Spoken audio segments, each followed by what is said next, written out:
Class 12 के student जो लोग 11 के लिए एग्ज़ाम में अपीयर होंगे उन लोगों के लिए आपको एक वीडियो सॉल्यूशन दे रहे हैं जो 11 के प्रश्न पत्र दिए गए प्रैक्टिस सेट उसका सॉल्यूशन है। एक एक करके चेक करते चलो। फर्स्ट, इसमें हम टीचर आपसे कभी भी किसी भी सब्सटेंस का मॉलिक्यूलर मास डिमांड करेंगे तो मॉलिक्यूलर मास निकालना बहुत आसान है।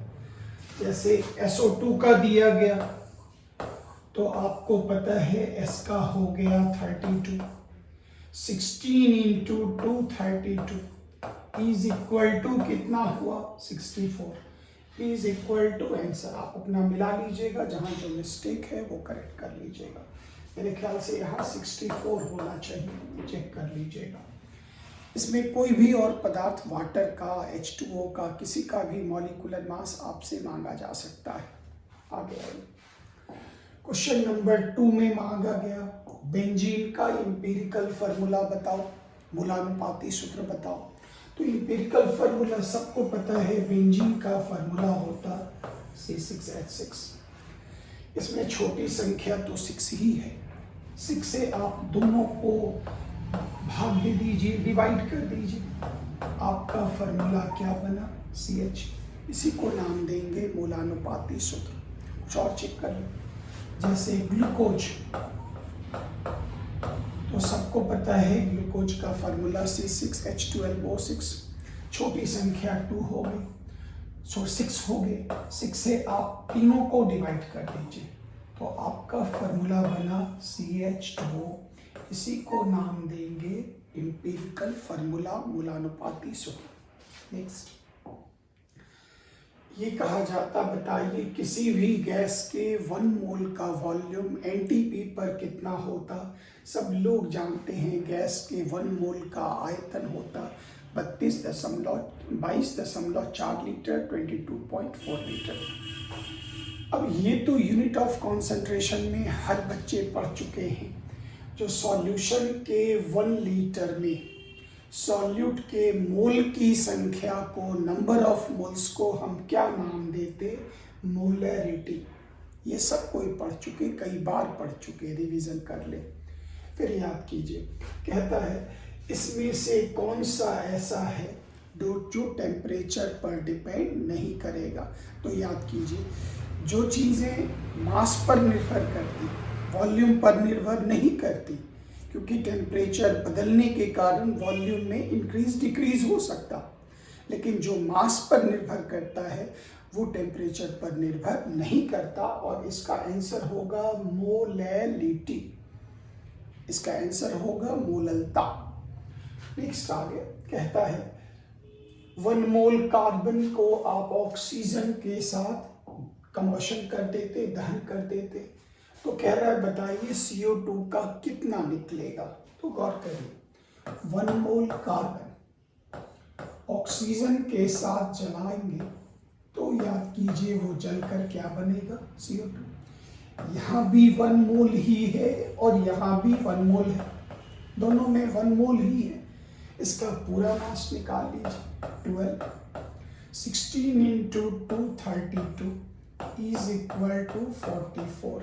तो कितना मिलेगा, इज इक्वल टू 44 ग्राम आपको प्राप्त होगा। नेक्स्ट, एवोगैड्रो नंबर, ये तो बच्चा जानता है। 6.022 10 टू द पावर 23 को हम लोग नाम देते Avogadro number. Next, electronic configuration of sodium very ordinary, 1s2 2s2 2p6 3s1 is equal to answer. Very simple, ये सब ऑर्डिनरी क्वेश्चंस हैं। अब कहता है क्वांटम नंबर अगर n इज इक्वल टू 3, अच्छी बात है, n is equal to 3, l का वैल्यू 2 है तो याद होगा l का वैल्यू 0 होने पर s, 1 होने पर p, 2 होने पर d।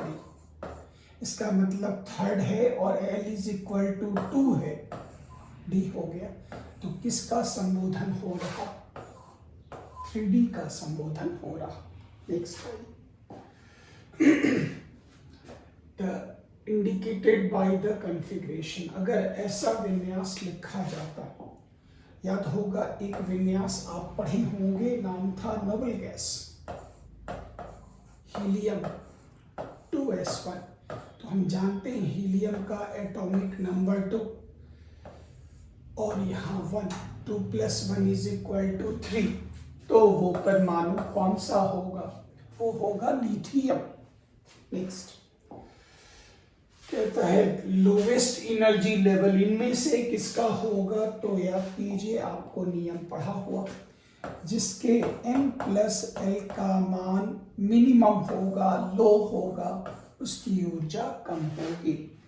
तो यहाँ पर 4 + 0 = 4, 5 + 0 5 + 0 = 5, 4 + 1 = 5, 3 + 2 = 5। तो सबसे छोटा मान आपको कौन सा मिल रहा? बी नंबर मिल रहा। तो दिस इज द आंसर। फिर नेक्स्ट हो गया, कहता है how many protons are present in magnesium. तो हम जानते हैं जितने एटॉमिक नंबर होंगे उतने ही प्रोटॉन होंगे। तो मैग्नीशियम में कितने प्रोटॉन होंगे? = 12। Very simple. कहता है हाइड्रोजन के फर्स्ट ऑर्बिट का रेडियस कितना होगा? तो ये एक फॉर्मूला याद रखिएगा सब लोग। रेडियस का फॉर्मूला होता m²/z × 0.529 angstrom. Atomic structure part 1 का है ये। और यहाँ पर n हो गया नंबर ऑफ ऑर्बिट, ऑर्बिट की संख्या, और z हो गया एटॉमिक नंबर, परमाणु संख्या। तो यहाँ पर हाइड्रोजन के बारे में चर्चा की जा रही, तो हाइड्रोजन का एटॉमिक नंबर 1 होता, मतलब z = 1। और फर्स्ट ऑर्बिट के बारे में बोला जा रहा, तो इसका मतलब n = 1। तो ये भी 1² कर दीजिए, ये भी 1 कर दीजिए, तो आपके आंसर कितने होंगे? = बी नंबर। इसमें डाटा बदल भी दिया जा सकता, सेकंड ऑर्बिट का बताइए, हीलियम प्लस का बताइए। तो आप एटॉमिक नंबर और ऑर्बिट की संख्या बदल दीजिएगा। तो ये प्रश्न अगर सर बदल के भी पूछते हैं तो आपसे बन जाएगा। नेक्स्ट इसमें कहता है, अगला पॉइंट कहता है एक रेडियो वेव है, उस रेडियो वेव की फ्रीक्वेंसी का सिंबल होता न्यू, और ये फ्रीक्वेंसी दिया गया 3 मेगाहर्ट्ज, मतलब ये हो गया 3 × 10⁻⁶ हर्ज बोलिए या पर सेकंड बोलिए, बात बराबर। अब ये जितने भी ये जो वेव्स होते हैं इनकी वेलोसिटी ऑफ लाइट के बराबर होती है, और सबको याद होगा वेलोसिटी ऑफ लाइट = 10⁸ मीटर/सेकंड। आपसे मांगा जा रहा है इसका वेवलेंथ तरंग दैर्ध्य का मान बताइए। स्कूल में पढ़े होइएगा c = νλ। तो लैम्डा = c/ν। c का वैल्यू कितना? 3 × 10⁸। न्यू का वैल्यू कितना? 3 × 10⁻⁶। कैंसिल आउट मार दीजिए, = 100 मीटर। तो ये एटॉमिक स्ट्रक्चर पार्ट 1 का ये फॉर्मूला ध्यान दीजिएगा, यूज होगा। फिर कहता है which of the following has largest size, निम्नलिखित में से किसका बड़ा आकार होगा? पीरियोडिक टेबल में आप पढ़े थे, जितना ज्यादा पॉजिटिव चार्ज होगा उतना ज्यादा इलेक्ट्रॉन का लॉस करेगा और उसकी त्रिज्या रेडियस छोटी होगी। जितना ज्यादा इलेक्ट्रॉन गेन करेगा उसका आकार उतना बड़ा होगा। तो यहाँ आपके आंसर होंगे O2-। जितना गेन करेगा आकार उतना बड़ा होगा, क्योंकि सब में इलेक्ट्रॉन की संख्या आइडेंटिकल है, सब आइसो इलेक्ट्रॉनिक है। कहता है विच ग्रुप, किस ग्रुप को हम लोग हेलोजन्स, याद होगा ग्रुप नंबर 17 को हम लोग नाम देते हैं halogen, fluorine, chlorine, bromine, iodine, statin. उसी तरह से आगे बढ़िए, कहता है किसका आयनाइजेशन इंथैल्पी हाई होगा? सब लोग जानते हैं हुंड के नियम के आधार पर हाफ फिल्ड और फुल फिल्ड जो कॉन्फ़िगरेशन होंगे वो मोस्ट स्टेबल होंगे, और जो भी मोस्ट स्टेबल होंगे उनके आयनाइजेशन इंथैल्पी का वैल्यू हाई। यहाँ जितने कन्फिग्रेशन दिख रहे हैं इसमें ये np3 याद होगा, p में 3 ऑर्बिटल, सब में 1 1 1 भर दिया गया। तो जो हाफ फिल्ड ऑर्बिटल होंगे उनका आयनाइजेशन इंथैल्पी हाई होगा। अगर ये फुलफिल होता, p6 होता, तो p6 का मैक्सिमम हो जाएगा, क्योंकि p में 3 होने पर हाफ फिल्ड और 6 होने पर फुलफिल्ड। अगर दोनों मौजूद हों तो p6 कन्फिग्रेशन जो होगा वो स्टेबल होगा और उसकी आयनाइजेशन इंथैल्पी मैक्सिमम होगी। नेक्स्ट टाइम अगला थियरी निकला आपको, एलिमेंट जिसका एटॉमिक नंबर 35 है, ग्रुप नंबर 17 में fluorine, chlorine, bromine, iodine, statin होता। एटॉमिक नंबर 35 होगा, वो होगा आपको ब्रोमीन का। और 35 एटॉमिक नंबर का अगर आप कन्फिग्रेशन लिख पाए तो इनका कन्फिग्रेशन होगा 2 8 18 7 और इसमें ऑर्बिट 1 2 3 4। इसका मतलब ऑर्बिट की इसमें पीरियड की संख्या जो होगी वो पीरियड कौन सा होगा, ये 4th पीरियड के सदस्य होंगे। उसके बाद हो गया किसकी हाईएस्ट इलेक्ट्रोनिगेटिविटी होगी, सबको पता है FON फोन।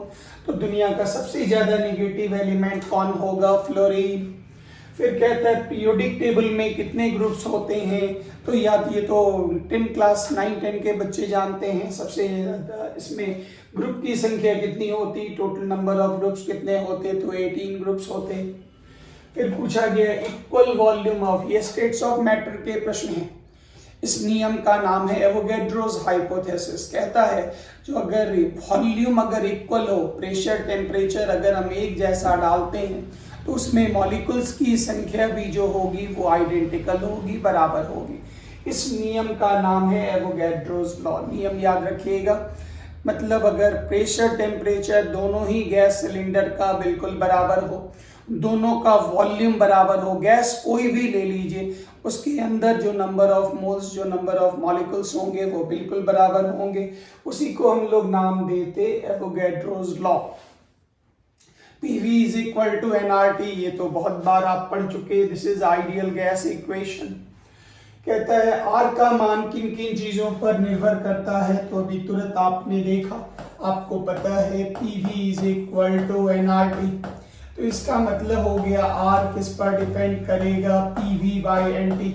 सबका वैल्यू हम डालेंगे तब हमें R का SI वैल्यू मिलता था 8.314 जूल पर केल्विन पर मोल, ये मान भी याद रखिएगा। या R का मान एटमॉस्फेयर में 0.0821 एटमॉस्फेयर लीटर पर मोल पर केल्विन।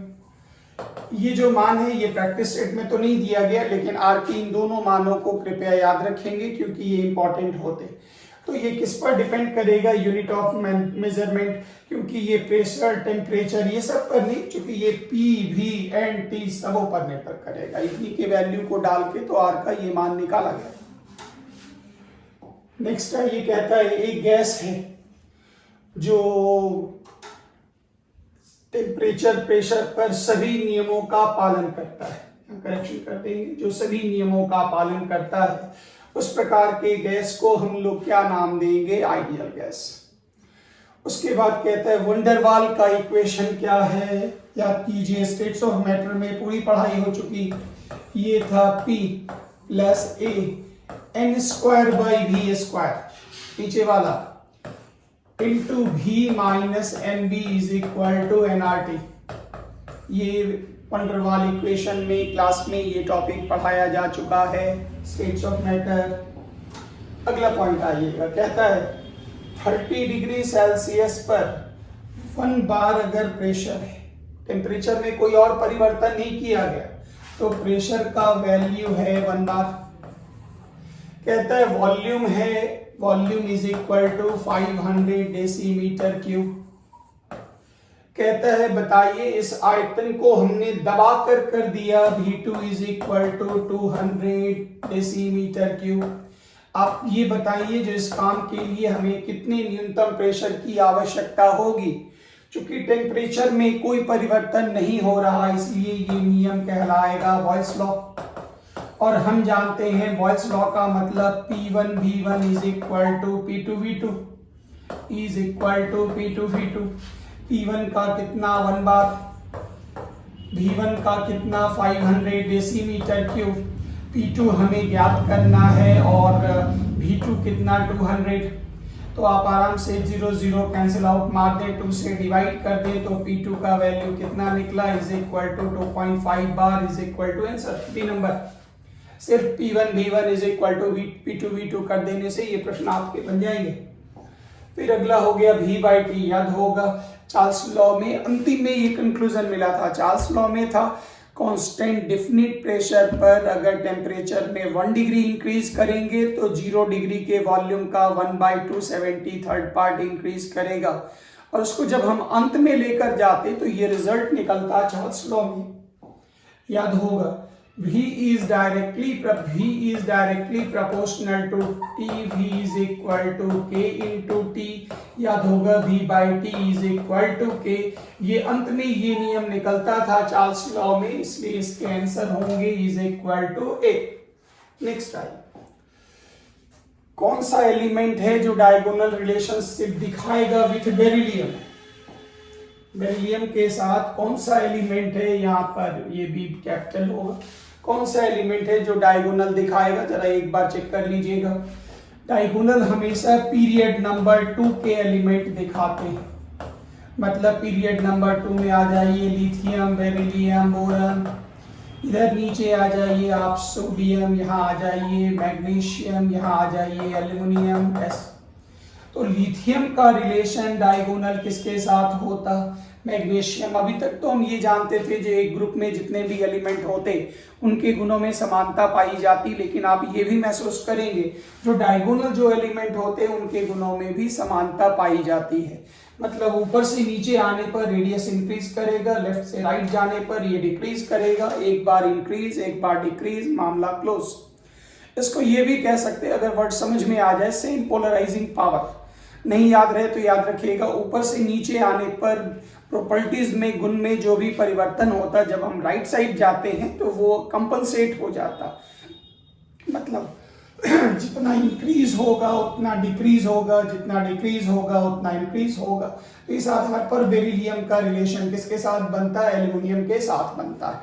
तो ये क्वेश्चन ऐसे भी याद रखिएगा, पीरियड 2 और पीरियड 3 के एलिमेंट के प्रॉपर्टीज में सिमिलरिटी पाई जाती है, और ये जोड़ा कोना कोनी याद रखिएगा, इसको डायगोनल कहते हैं, इस संबंध को डायगोनल रिलेशनशिप कहते हैं। नेक्स्ट फाइन कहता है कौन सा एलिमेंट है जो एम्फोटेरिक मेटल, एम्फोटेरिक मेटल का मतलब हो गया ये वो मेटल हैं जिनके अंदर एसिड, और मतलब ये समझ लीजिए ये गिरगिट की तरह रंग बदलता है, मतलब अगर मौका पड़ा तो ये अपने आप को कभी एसिड बना देगा, कभी अपने आप को बेस बना देगा, कभी अम्लीय कभी क्षारीय बना देगा।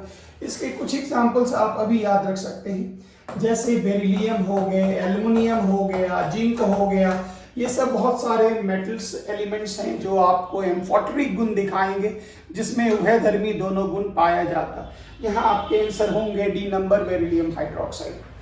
फिर नेक्स्ट आ गया बेसिक स्ट्रेंथ, ऊपर से नीचे आने पर जैसे जैसे साइज इंक्रीज होगा बेसिक स्ट्रेंथ बढ़ता चला जाता।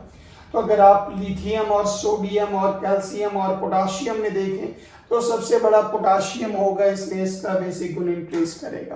पोटाशियम के बगल साइड में कैल्शियम है, लेफ्ट से राइट जाने पर साइज डिक्रीज करता। तो यहाँ पर आपके आंसर होंगे डी नंबर। नेक्स्ट आइए outer electronic configuration of S block. तो एस ब्लॉक में आपको पता है दो ग्रुप होते हैं, ग्रुप नंबर 1 और ग्रुप नंबर 2, इसलिए इनके कॉन्फ़िगरेशन होंगे NS1 से लेकर 2। 1 हो गया अल्कली मेटल का, ग्रुप 1 को अल्कली मेटल कहते हैं, और 2 हो गया अल्कलीन अर्थ मेटल। अब इस कंपाउंड के लिए यूपेक नेम मांगा जा रहा, तो आप अगर ध्यान देंगे तो इसमें लंबे कार्बन चेन जो आपको मिलेंगे, जो Cl है वो आपका ब्रांच, वो इस कार्बन पर ब्रांच। तो यहाँ हो गया 1 carbon, 2 carbon, 3 carbon, 4 carbon, 5 carbon.